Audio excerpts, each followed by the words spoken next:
Movie की शुरुआत में हम डेव नाम के एक नेस्ट्रियन को देखते हैं। वो अपने बेटे फिनी के साथ बार बार किसी रीजन की वजह से वो अपना घर बदलता रहता था और इस बार भी वो अपना घर शिफ्ट करने वाले थे क्योंकि डेव का ऐसा मानना था कि एक बहुत ही भयानक बाढ़ आने वाला है। लेकिन फिनी इससे काफी दुखी था क्योंकि बार बार घर शिफ्ट होने के कारण वो अपने दोस्त नहीं बना पाता था। फिर ये दोनों बाकी एनिमल्स के पास चले जाते हैं जहाँ इनके राजा लायंस ने सबको मीटिंग के लिए बुलाया था। वो सबसे कहता है कि एक नोवा नाम का आदमी है जिसने हमारे लिए बहुत बड़ी शिप बनाई है जिसमें हम सब बाढ़ से सुरक्षित रह सकते हैं। लेकिन उस शिप में जाने के लिए तुम सबका नाम लिस्ट में होना जरूरी है। इसके बाद सभी एनिमल्स लाइन में खड़े हो जाते हैं और लायन सभी के नाम एक एक करके लिस्ट में चेक कर रहा होता है। लेकिन उस लिस्ट में डेव और फिनी का नाम नहीं होता है, इसीलिए उन दोनों को शिप में जगह नहीं मिलती है जिससे फिनी काफी उदास हो जाता है। वहीं हम दो कैट को देखते हैं जिनका नाम हेजल और लिया था। दोनों को शिप में जगह मिल गई थी। उनको देखकर डेव को एक आइडिया आता है। वो दोनों अपना हुलिया कैट्स की तरह बनाकर हेजल और लिया के साथ किसी तरह उस शिप में चले जाते हैं। इसी कारण से हेजल और लिया को उन दोनों के ऊपर बहुत गुस्सा आता है। लिया चुपके से शिप के ऊपर चली जाती है और उसके पीछे पीछे फिनी भी आ जाता है।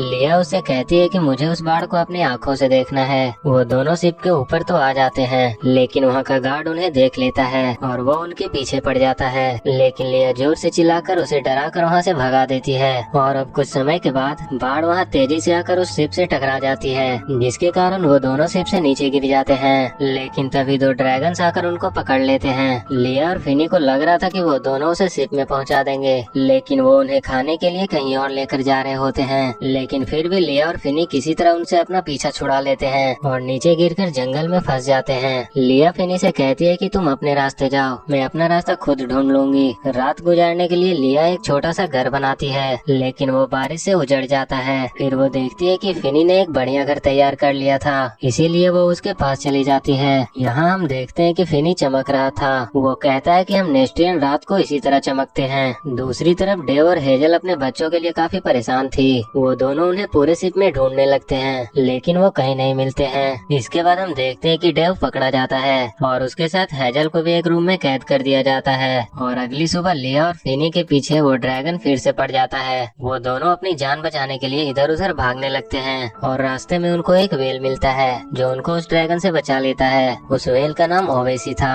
और उसके साथ एक छोटा सा क्रिएचर भी होता है। दरअसल उन दोनों का नाम भी उस लिस्ट में नहीं होता है जिसके कारण से उन दोनों को भी उस शिप में जगह नहीं मिलती है। अब वो सभी किसी ऊंची जगह पर जाने लगते हैं। अब डेव और हेजल एक प्लान बनाते हैं और किसी तरह उन सबको चकमा देकर उस रूम से निकल जाते हैं। फिर वो सीधा लायन के पास चले जाते हैं। वो उनसे रिक्वेस्ट करते हैं और कहते हैं कि हमारे बच्चे पीछे छूट गए हैं, इसीलिए आप शिप को वापस मोड़ दीजिए। लेकिन लायन उनकी बात नहीं सुनता है, इसीलिए वो दोनों किसी तरह लायन को बेहोश कर देते हैं और शिप को वापस मोड़ देते हैं। दूसरी तरफ वो लोग बहुत देर से आगे बढ़ रहे होते हैं। इसी बीच वो दोनों ड्रैगन भी उन सबको खाने के लिए एक ट्रैप बनाते हैं लेकिन वो उसमें कामयाब नहीं हो पाते हैं। अब ये लोग बड़ी मुश्किल से एक पहाड़ के नीचे पहुंच जाते हैं और वो उसके ऊपर चढ़कर मदद के लिए सिग्नल भेजने का डिसाइड करते हैं। लेकिन लिया इन सबसे काफी परेशान हो चुकी थी। वो फिनी से कहती है कि अब मुझे तुम्हारे साथ नहीं आना है, मैं अपना रास्ता खुद देख लूंगी। इतना कहकर वो वहाँ से अकेली चली जाती है। दूसरी ओर गार्ड लायन से आकर कहता है कि जिन दोनों को हमने कैद किया था वो दोनों यहाँ से भाग गए। और जैसा कि लायन बेहोश था तो डेव और हेजल किसी तरह जुगाड़ लगाकर उस गार्ड को वहाँ से भगा देते हैं। वहीं हम देखते हैं कि लिया अकेले आगे बढ़ रही थी और वो रास्ते में एक मुसीबत में फंस जाती है लेकिन सही टाइम पर ओवेसी आकर उसे बचा लेता है।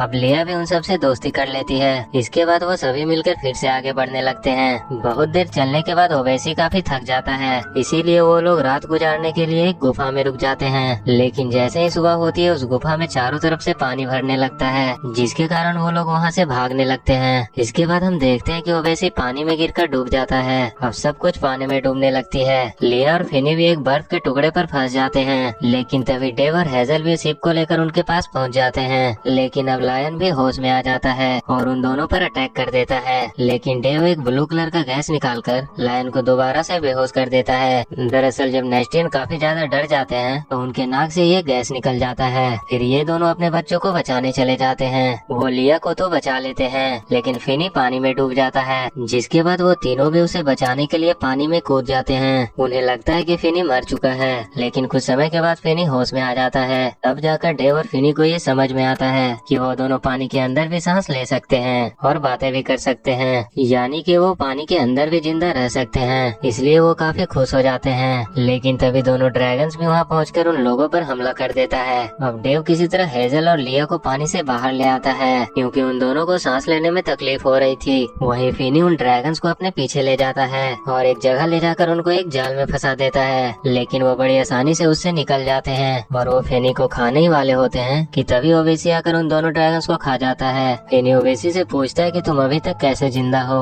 जिसके बाद ओवेसी कहता है कि मैं पानी में कैसे मर सकता हूँ, मैं तो एक व्हेल हूँ। इसके बाद डेव और फिनी ओवेसी के साथ पानी में रहने का डिसाइड करते हैं और हेजल और लिया शिप में चले जाते हैं। और इसी के साथ ये मूवी यहीं खत्म हो जाती है। अगर ये वीडियो अच्छी लगी तो do like and share the video and subscribe my channel and press that bell icon.